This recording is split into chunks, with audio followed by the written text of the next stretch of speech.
Hi friends, welcome back to the Internet Cafe YouTube channel. இன்னைக்கு நம்ம இந்த வீடியோல எதை பத்தி பார்க்க போறோம் அப்படின்னா, இந்த கலைஞர் மகளிர் உரிமை தொகை திட்டத்தை பத்தி தான் நம்ம சேனல்ல ரெகுலரா வீடியோ பார்த்துட்டு வரோம். அதை தொடர்ந்து இன்னைக்கு நம்ம பார்க்க போற ஒரு இன்டிமேஷன் என்ன அப்படின்னா, இன்னையில இருந்து அப்பீல் அப்படிங்கிற ஆப்ஷன் வந்து பண்ணிக்கலாம் அப்படின்னு சொல்லிட்டு அபிஷியல் கவர்மெண்ட் வந்து லான்ச் பண்ணிட்டாங்க. நிறைய நபர்கள் வந்து இ-சேவை மையம் மூலியமா மேல்முறையீடு வந்து பண்ணிட்டு இருக்கீங்க. யாரெல்லாம் இந்த மேல்முறையீடு வந்து பண்ணலாம், இதுக்கு எப்படி நம்ம மேல்முறையீடு அப்படிங்கறத அப்ளை பண்றதுக்கு என்னென்ன டாக்குமெண்ட்லாம் நம்ம வந்து கொண்டு போகணும் அப்படிங்கறத இந்த வீடியோல வந்து ஷேர் பண்ண போறேன். உங்களுக்கு உண்டான டவுட்ஸ் உங்களுக்கு இந்த வீடியோ வந்து கிளியர் பண்ண போறேன். இந்த ஒரு வீடியோ மட்டும் நீங்க பாத்தீங்கன்னாலே போதும், உங்களுக்கு உண்டான மொத்த இன்ஃபர்மேஷனுமே நீங்க வந்து டவுட் வந்து கிளியர் பண்ணிக்கிற முடியும். சரிங்களா?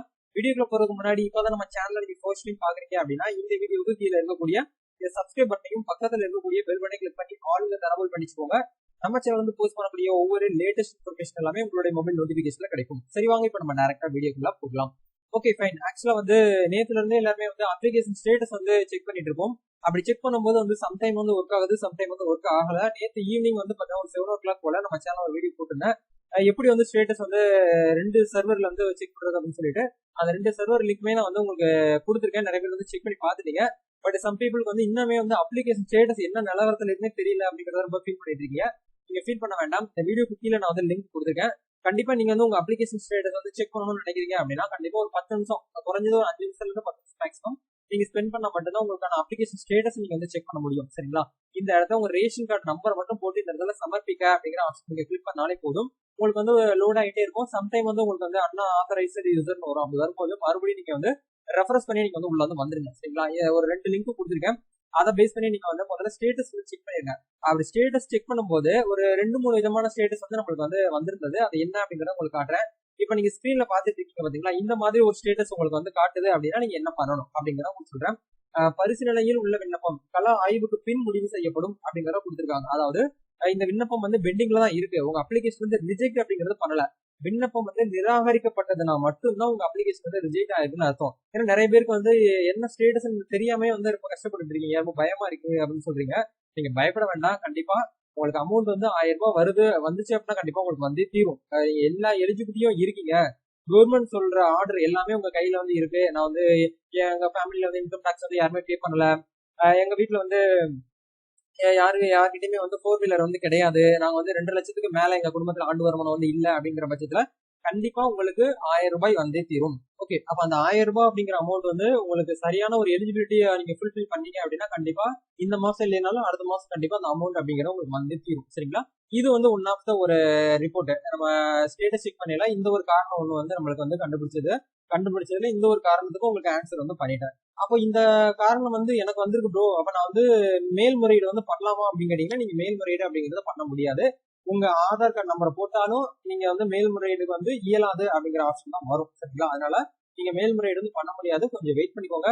கவர்மெண்ட் டிபார்ட்மெண்ட் ஆபீசர் வந்து கள ஆய்வுல இருக்காங்க. அவங்க ஆன்லைன் டேட்டா பேஸ் செக் பண்ணி பார்த்துட்டு கள ஆய்வுக்கு பின் தான் உங்களுக்கு வந்து வெரிஃபை அப்படிங்கறத வந்து பண்ணுவாங்க.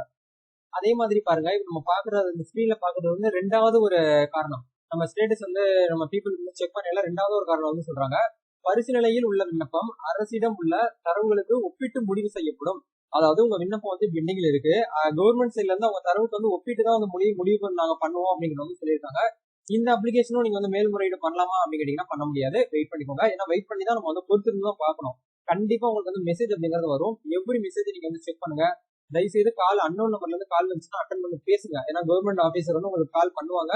வேற ஏதாவது உங்களுக்கு வந்து அப்டேட் பண்றதா இருந்தாலும் உங்களுக்கு கால் பண்ணி கண்டிப்பா உங்களுக்கு அப்டேட் வந்து பண்ணுவாங்க. ஓகே, இப்ப நீங்க ஸ்கிரீன்ல பாத்துட்டு இருக்கக்கூடிய இந்த ஒரு ஸ்டேட்டஸ் அப்படிங்கிறது வந்து ஏற்கப்படாத விண்ணப்பம் அப்படிங்கறத வந்து கொடுத்திருக்காங்க. கள ஆய்வில் ஏற்கப்படாத விண்ணப்பம் இப்படின்னா என்ன அர்த்தம் அப்படின்னா, அவங்க வந்து ஆய்வு செய்யும் போது அவங்க போன் பண்ணா எடுக்கல, அவங்க வந்து ரொம்ப பிஸி ஆயிட்டாங்க, வீட்டுக்கு வந்து தேடி பார்த்தாலும் வீட்டுல வந்து ஆள் இல்ல அப்படிங்கிற பட்சத்துல கள ஆய்வுல வந்து செக் பண்ணும்போது ஏற்கப்படாத விண்ணப்பம் சொல்லிட்டு வந்துருக்குது. இப்படி இருக்கக்கூடியவங்க நீங்க வந்து மேல்முறையீடு வந்து பண்ணலாமா அப்படின்னு கேட்டீங்கன்னா கொஞ்சம் வெயிட் பண்ணிக்கோங்க. உங்களுக்கு 2வது முறை வந்து கள ஆய்வுக்கு வந்து வருவாங்க. அவங்க விசாரணையில சரியான நீங்க பதில சொன்னீங்க அப்படின்னா கண்டிப்பா உங்களுக்கு வந்து அப்ரூவல் வந்து கொடுப்பாங்க அப்ளிகேஷன். நெக்ஸ்ட் வந்து கண்டிப்பா உங்களுக்கு அமௌண்ட் அப்படிங்கிறது கிரெடிட் ஆக வாய்ப்பு வந்து இருக்கு. சரிங்களா? உங்களுக்கு அப்ளிகேஷன் வந்து நிராகரிக்கப்பட்டால் மட்டுமே நீங்க இ-சேவை மையத்துல போயிட்டு மேல்முறையீடு அப்படிங்கறத வந்து பண்ண முடியும். சரிங்களா? மேல்முறையீடு பண்றதுக்கு வந்து என்னென்ன தேவைப்படும் அப்படின்னா ஆதார் கார்டுல லிங்க் பண்ணக்கூடிய மொபைல் நம்பர், இது 2 மட்டும் எடுத்துக்கோங்க. சம்டைம் வந்து உங்களுக்கு இன்கம் டாக்ஸ்ல வந்து நீங்க வந்து ஏற்கனவே உங்க நம்பர்ல வந்து இன்கம் டாக்ஸ் பே பண்ணிருக்காங்க, நீங்க வந்து வருமான வரி தாக்கல் பண்ணிக்கிட்டு இருக்கீங்க அப்படின்னா கண்டிப்பா உங்களுக்கு வந்து அந்த மாதிரி மெசேஜ் வந்துடும். சரிங்களா? அப்படி வரல, நீங்க இது வரைக்கும் வந்து எந்த ஒரு இன்கம் டாக்ஸ் நான் வந்து பே பண்ணல அப்படின்னு நீங்க கேட்குறீங்க, உங்களுக்கு அதான் சரியான ஒரு ரீசன் நீங்க சொல்லி நீங்க வந்து மேல்முறையீடு வந்து பண்ணிக்கலாம். சரிங்களா? திரும்பவும் சொல்றேன், விண்ணப்பதாரர்கள் வந்து நிராகரிக்கப்பட்ட விண்ணப்பம் மட்டும்தான் நீங்க மேல்முறையீடு அப்படிங்கிறத வந்து பண்ண முடியும். மற்றபடி நீங்க அப்ளிகேஷன் வந்து பெண்டிங்ல இருக்கு, கள ஆய்வுல இருக்கு அப்படின்னா நீங்க வந்து மேல்முறையீடு வந்து பண்ண முடியாது. கொஞ்சம் வெயிட் பண்ணிக்கோங்க. உங்களுக்கு கண்டிப்பா மெசேஜ் வரும், நார்மல் மெசேஜ் வரும், கால் வரும். அப்படி வரும்போது நீங்க வந்து அதுக்கு ஏற்ற மாதிரியான விஷயத்த நீங்க வந்து பண்ணிக்கலாம். சரிங்களா? இப்போ உங்களுக்கு வந்து ஒரு கிளாரிட்டி வந்து கிடைச்சிருக்கும்னு நினைக்கிறேன். இது சம்பந்தமா உங்களுக்கு வந்து வேற ஏதாச்சும் டவுட்ஸ் தேவைப்படுச்சு அப்படின்னா நம்ம கமெண்ட் செக்ஷன்ல ஷேர் பண்ணுங்க. கண்டிப்பா நான் உங்களுக்கு வந்து ரிப்ளை பண்றேன். நம்ம அனதர் வீடியோல மீட் பண்ணுவோம். உங்க ஃப்ரெண்ட்ஸ் சர்க்கிள், உங்க ஃபேமிலி மெம்பர்ஸ், உங்களோட ரிலேட்டிவ் சர்க்கிள் யாருக்காவது வந்து அமௌண்ட் வந்து கிரெடிட் ஆகல, மேல்முறையீடு வந்து பண்றதுக்கு டவுட்டா இருக்கு அப்படின்னு நினைக்கக்கூடியவங்க இதை வந்து பாத்தீங்கன்னா உங்களுக்கு இந்த வீடியோ வந்து ஷேர் பண்ணுங்க. நம்ம நெக்ஸ்ட் ஒரு அனதர் வீடியோல மீட் பண்ணுவோம். தேங்க்யூ.